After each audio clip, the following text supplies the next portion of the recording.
The necklace that revealed a secret from 23 years ago. "That necklace belongs to my daughter," the voice echoed through the ballroom of the mansion in Beverly Hills, cutting through conversations and making every head turn. Elizabeth Morgan, the most powerful billionaire in Los Angeles, stood in the middle of the Charity Gala, pointing at one of the temporary servers, her face red with fury and disbelief. The young woman, in an impeccable black uniform, froze with the tray in her hands. Her wide eyes showed pure terror. What had she done wrong? "Ma'am, I—" her voice began trembling. "Where did you get that necklace?" Elizabeth advanced, and two security guards immediately approached, unsure whether they should protect their employer or contain her fury. All the guests stopped drinking champagne. Before the story continues, subscribe to our channel. We give life to memories and voices that never had space but carry the wisdom of a lifetime. The DJ lowered the music volume. Hundreds of curious eyes observed the scene. The server brought her hand to her neck instinctively, touching the small silver heart with a blue sapphire hanging from a thin chain. Her cheeks burned with shame. Had she stolen it without knowing? Was she going to be arrested in front of everyone? "I didn't steal it, ma'am, I swear. This necklace has been mine since I was a child. Elizabeth got so close she could see the details. The silver heart, the sky blue sapphire in the center, and the initials engraved in delicate cursive, E and L. Elizabeth Morgan and Lily Morgan, her daughter. Her little Lily, who disappeared 23 years ago in a fire that destroyed the east wing of the mansion.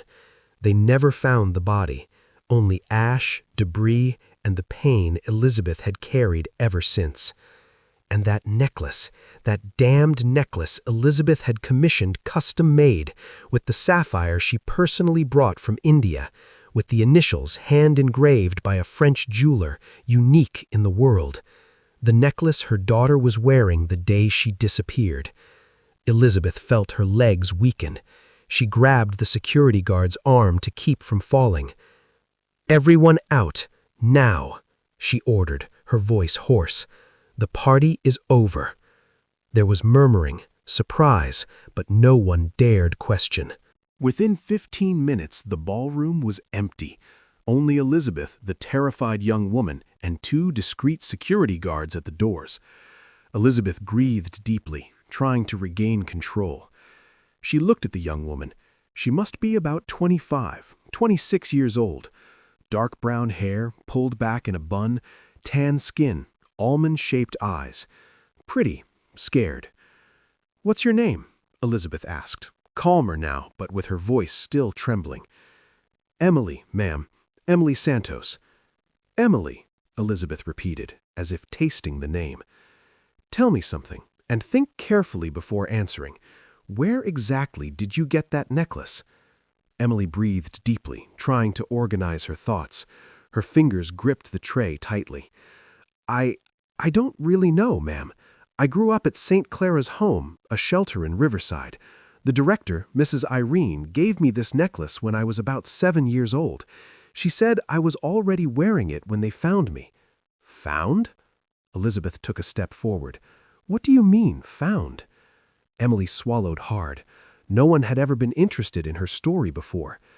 "The police found me at a bus station in Riverside when I was about 3 or 4 years old. I was alone, injured, with burns on my arm." She pulled up her sleeve, revealing old scars.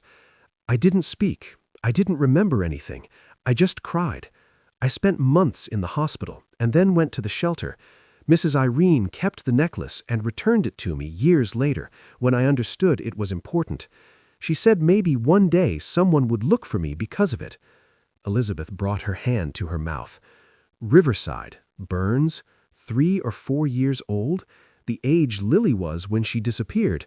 The fire was at night." Elizabeth murmured more to herself. "We called firefighters, ambulances, searched for days, but we never found her, never found my daughter." Emily's eyes widened. "Ma'am!" Elizabeth looked directly into her eyes, and she saw something her mother's heart recognized instantly. The shape of the eyes, the curve of the chin, the way the eyebrow raised when she was confused.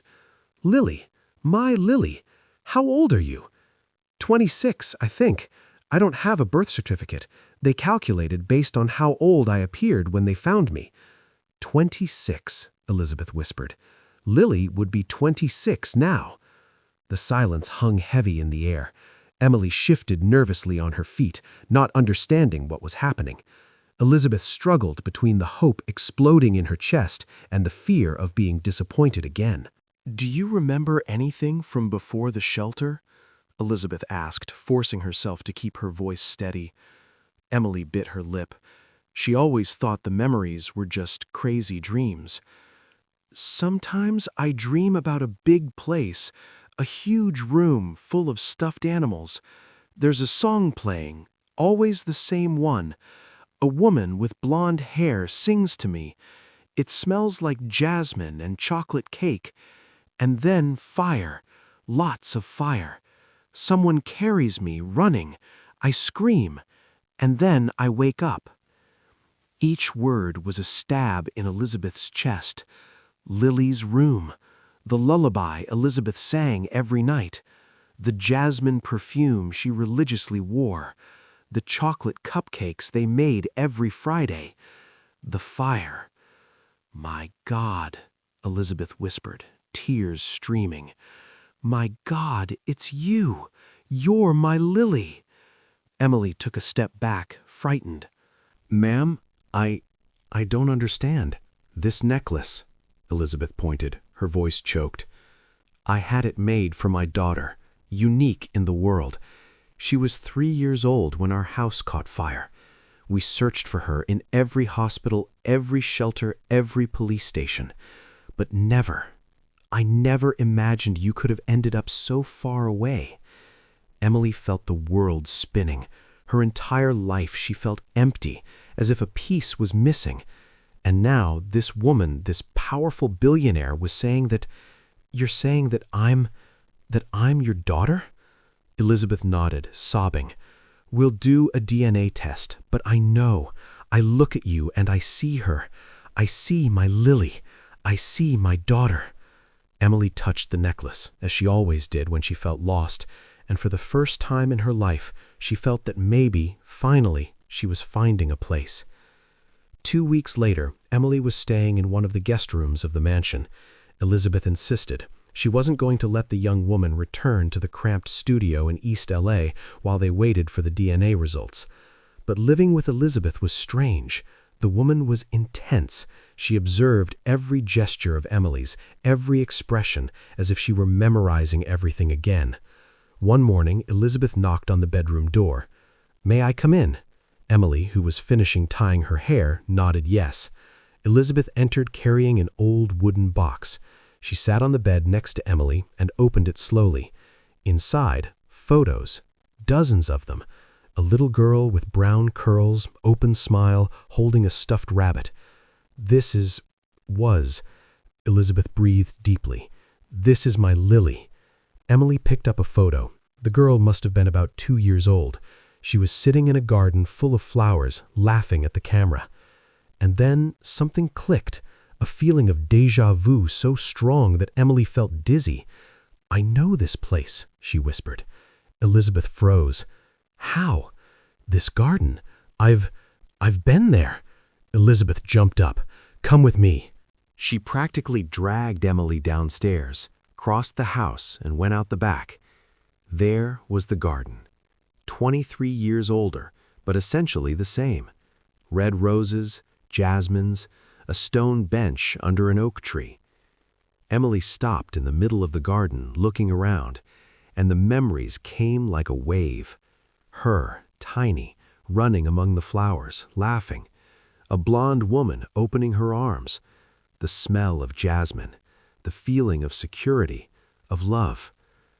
"I played here," Emily said, her voice choked. "I remember. There was a dollhouse, there, near that tree." Elizabeth covered her mouth with her hands, because it was exactly there. The dollhouse was still there, covered by vines, but recognizable.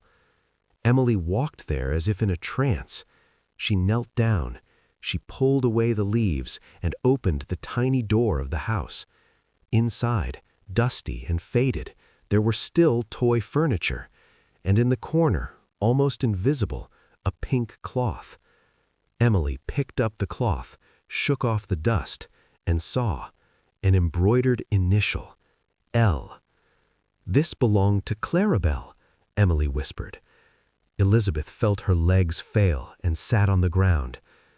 "Clarabelle was Lily's favorite doll's name. How do you know that?" Emily looked at the cloth, tears streaming. "Because it was mine. I remember now. I remember Clarabelle. I slept with her every night." Elizabeth crawled across the garden floor and hugged Emily tightly. And there, among the flowers and memories, the two cried. That night, Elizabeth took Emily to a wing of the mansion that had been locked for over 2 decades. "I could never come in here after the fire," Elizabeth admitted, her hand trembling on the key. "We renovated, we rebuilt, but I asked them to leave everything as it was. I don't know why. I think I always hoped you would come back." The door opened with a creak. The room was exactly as it had been left.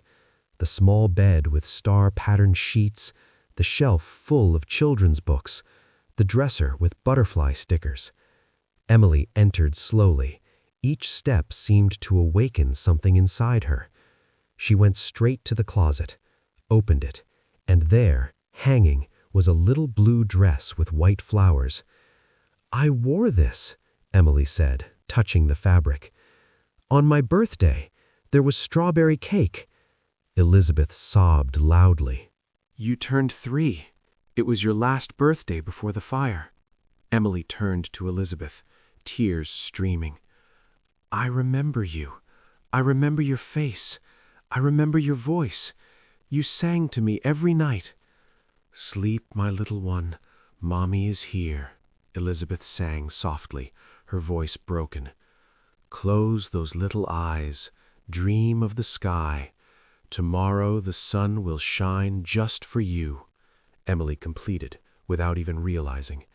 The two hugged in the middle of the room, 23 years of pain and longing dissolving in that moment. 3 weeks later, the envelope arrived. Elizabeth held the paper with both hands, Emily beside her. The doctor who brought the results personally waited respectfully. Elizabeth opened it, read it, and closed her eyes, smiling for the first time in decades. 100% genetic compatibility, she read aloud. "Emily Santos is biologically Lily Morgan." Emily covered her face and burst into tears. Elizabeth wrapped her in her arms, whispering repeatedly, "My daughter, my Lily, you came back, you came home." But not everything was roses. Emily, or Lily, had to learn to live in that new world, and it was difficult. There were days she felt like an imposter, days she wanted to go back to her simple studio where she knew who she was. There were nights when she woke up in panic, feeling she didn't belong there. Elizabeth noticed, and on one of those difficult days, she sat next to her daughter on the couch. "You don't need to change to fit here," Elizabeth said, holding Lily's hand. "You already have your place. You always did. I don't want you to be someone you're not. I want you to be you, the woman you became, with everything you lived through. Because it was this woman who survived. It was this woman who came back to me." Lily looked at her mother, eyes brimming with tears. "I'm afraid of disappointing you." "Impossible," Elizabeth smiled. "You're already my miracle. Just by existing, you're already everything." Over time, Lily found her place. She didn't want to quit her job. She continued as a receptionist at a clinic because she liked working, having a routine. But she started using her new position to make a difference. She created a social project called Reunion, focused on helping families looking for missing relatives and lost children in the system. Elizabeth supported every step, financed everything, and together, mother and daughter, they helped reunite dozens of families. The heart necklace with its initials in sapphire came to symbolize not only their reunion, but that of all the families who managed to find each other again. 1 year after the reunion, Elizabeth organized a gala. But this time, it wasn't empty luxury, it was real celebration. The party was to raise funds for the reunion project. And in the middle of the night, Elizabeth and Lily went up on stage together. Lily wore a simple, elegant blue dress, and on her neck, the necklace sparkled under the spotlights. "For 23 years," Lily began, her voice firm, "I lived without knowing who I was, without roots, without history. But this necklace," she touched the jewel, "never let me forget completely. It was as if it kept my identity, waiting for the right moment to bring me back." Elizabeth put her hand on her daughter's shoulder, emotional. "A mother's love has no expiration date," Elizabeth said. "It crosses fire, distance, time. It waits, it resists, it finds a way to bring back what is hers." The audience gave a standing ovation. Many people cried. And then a soft song began to play. Elizabeth extended her hand to Lily. "Will you give me this dance?" Lily smiled and accepted. Mother and daughter danced in the center of the ballroom, cradled by the same lullaby Elizabeth sang 23 years ago. The necklace swayed gently between them, reflecting the light of the chandeliers, shining like a promise fulfilled. That night, before sleeping, Lily entered the room that had been hers in childhood and was now hers again. Elizabeth appeared at the door, smiling. "May I?" "Of course." Elizabeth sat on the edge of the bed, exactly as she did when Lily was small. She straightened the sheet. She moved a lock of hair from her daughter's face. "Thank you for coming back to me," Elizabeth whispered. "Thank you for never giving up," Lily responded. "I will never give up on you, never again." Elizabeth kissed her daughter's forehead. Lily held her mother's hand, and for the first time in 23 years, felt complete. "Good night, Mom." "Good night, my Lily." Elizabeth turned off the light and left. Lily stayed looking out the window, where the stars shone in the Los Angeles sky. She touched the necklace on her neck, that small silver heart she had carried for so long without understanding its meaning, that protected her, that brought her back. And finally, after a lifetime lost, Lily closed her eyes knowing exactly who she was and where she belonged. Don't forget to subscribe to the channel, and in the comments, tell us what city you're from, what you thought of this story, and what you would do. We want to know your opinion, and have a blessed week.